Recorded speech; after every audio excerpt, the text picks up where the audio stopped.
In a rural setting where you don't have access to a municipal water treatment system or municipal water intake, oftentimes you'll have one of two or three types of systems. Either a holding tank, which is just a large tank that needs to be pumped out quite regularly, takes all your wastewater, doesn't treat it, and is pumped out by a professional contractor as it fills. Or a septic system, which is one of three types of tanks. Older systems might have a steel tank. These are often rusted and will need replacement. Any recent systems, being say from 1970 onward, will be a concrete or polyethylene fiberglass tank. These currently the minimum size for those is 3,600 liters in Ontario. They're usually divided into two separate sections. First section collects the wastewater.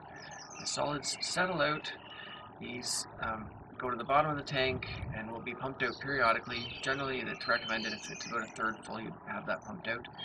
The wastewater or liquids flow to the other side of the tank.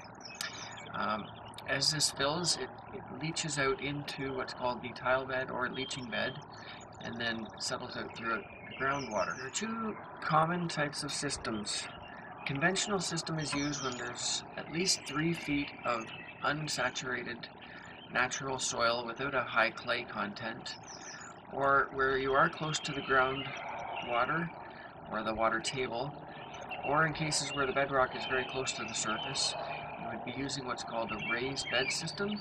This is where either sand, or it's called filter sand, is trucked in, and 3 feet of it is placed above the water table or the bedrock, and your system is then placed on top of that, giving you enough or sufficient drainage from the tile bed. Recently, in some cases where there isn't sufficient natural soil drainage, or where the groundwater water table is high, there is a new type of system, either an aeration or peat moss filtration system.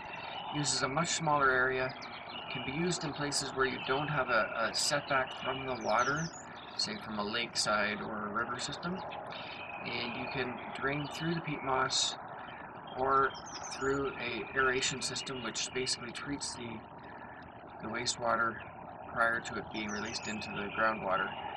These systems aren't used as commonly, as they do need professional inspection on a regular basis. When purchasing a home or cottage, it's often a good idea to determine the size, age, and location of the system prior to purchasing.